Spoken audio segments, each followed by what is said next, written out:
Nous sommes en direct, chère madame. Et donc on va reprendre ce que je vous disais sur la variation concomitante des valeurs de volume et des valeurs de pression pour regarder aujourd'hui, dans ce troisième temps, ces variations simultanées entre ces différents paramètres pour comprendre comment elles évoluent dans le temps et la façon dont on peut les interpréter.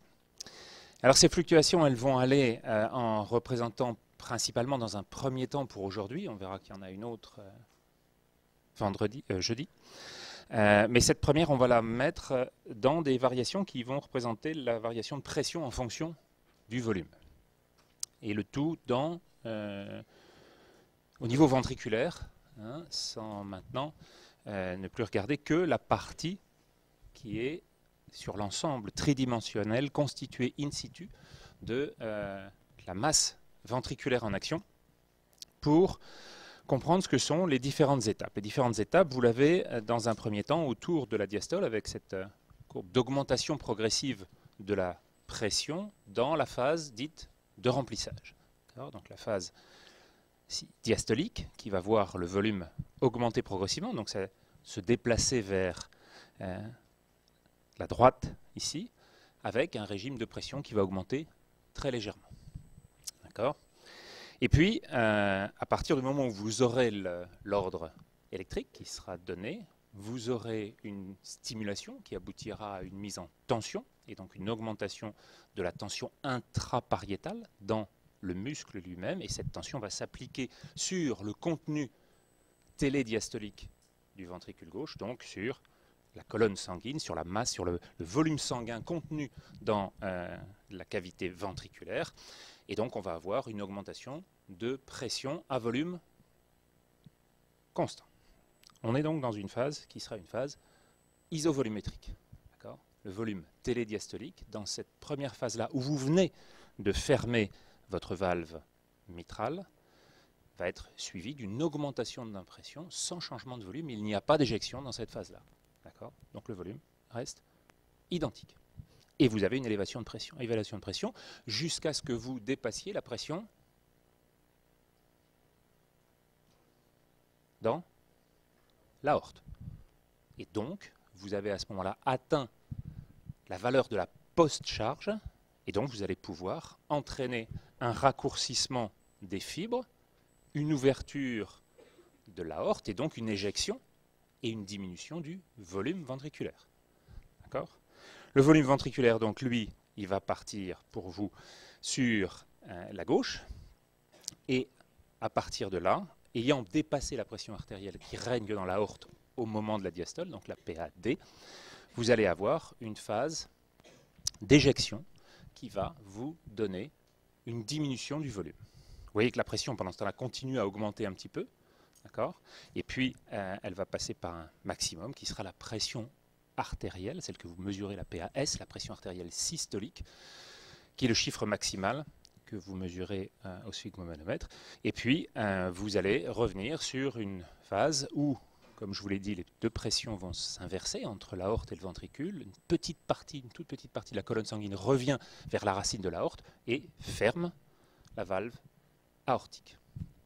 À partir de ce moment-là, vous êtes sur une pression télésystolique, à la fin de la systole, pression télésystolique du ventricule gauche. Et vous avez un volume télésystolique correspondant. Ces deux valeurs et cette phase d'éjection sera suivie par une phase qui est une phase de quelle nature? Phase contractile? Non, elle vient de se produire. Ce n'est pas une phase d'éjection non plus, c'est une phase de relaxation ventriculaire. Et dans cette phase, vous serez à nouveau à valve aortique fermée, la valve mitrale n'est toujours pas ouverte, donc vous êtes dans une phase de relaxation isovolumétrique. Et cette différence va se faire au profit d'une partie du volume ventriculaire qui est éjectée, qu'on appelle le volume d'éjection systolique. Le VES, ce sera la quantité définie à chaque systole qui va rejoindre la circulation périphérique. Donc c'est vraiment ce que vous permettez finalement de franchir au niveau de l'obstacle cardiaque, c'est ce que vous allez remonter dans le circuit, hein, et donc c'est ce que le moulin va permettre d'apporter et multiplié par la fréquence cardiaque. Cette valeur du VES, du volume d'éjection systolique, aboutit au un volume que multiplie une fréquence, ça vous donne donc un débit. Merci. D'accord? Donc c'est un des paramètres essentiels de la mesure du débit cardiaque, ce volume éjecté à chaque systole. Et donc cette différence entre le volume télédiastolique, remplissage maximal, et le volume télésystolique au bout de l'éjection.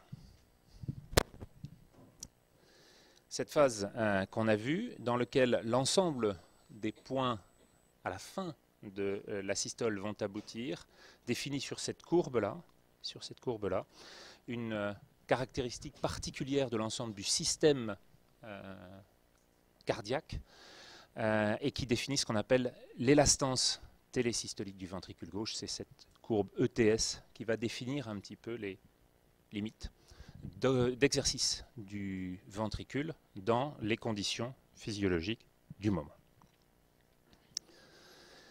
Et puis, on va avoir donc à la fin de cette relaxation un retour avec une pression dans le ventricule qui va devenir cette fois-ci inférieure à celle qui règne dans l'oreillette gauche pour le VG.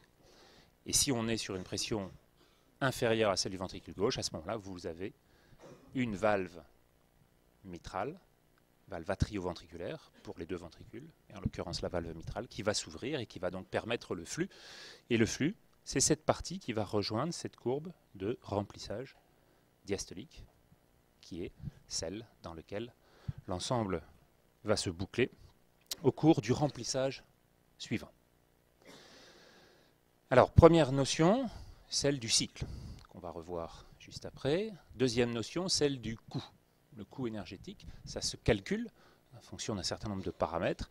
Et l'un des premiers est celui du produit de ce delta P par delta V. Hein, et donc cette surface parcourue par ce cycle de pression-volume est un indice majeur de finalement ce que le cœur a réalisé. Et ça, c'est le travail cardiaque qui peut être mesuré par ces courbes pression-volume. C'est donc un indice extrêmement important de la valeur, de la qualité du tissu contractile et de l'ensemble de ce massif au travail, massif contractile qu'est le myocarde. Et donc vous aurez à partir de là une mesure de ce travail réalisé entre ces courbes de remplissage diastolique et ces courbes d'élastance télésystolique. Mais ce n'est pas la seule valeur, ce n'est pas le seul indice qu'on peut avoir de la qualité de ce qui est réalisé. On peut également regarder cette surface grisée par rapport à la surface totale entre les deux courbes. Et cette surface totale, elle représente la capacité complète du cœur, et donc une forme à la fois d'entropie et une forme de reliant toutes les caractéristiques structurelles, y compris le coût énergétique de la construction de ce mécanisme, qui ne travaille que dans une certaine zone de cette surface W.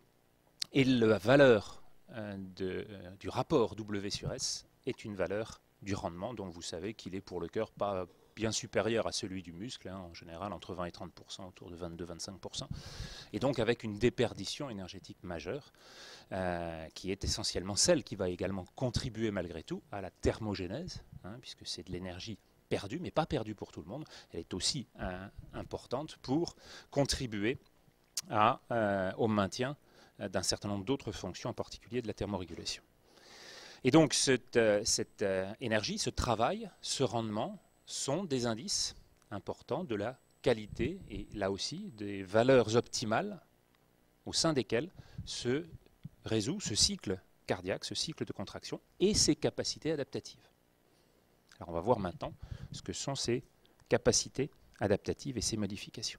Tout d'abord, on reprend sur l'ensemble du cycle, c'est exactement le même schéma vu sous un autre angle, le remplissage diastolique, la contraction isovolumétrique, l'éjection systolique, la relaxation isovolumétrique, et de l'ouverture mitrale à la fermeture mitrale, ouverture aortique, fermeture aortique, vous n'allez pas cesser de finalement jongler autour de ce cycle, remplissage, éjection, relaxation isovolumétrique, et progressivement avoir une fonction qui vous donne la totalité de ce que réalise votre cœur dans ce domaine.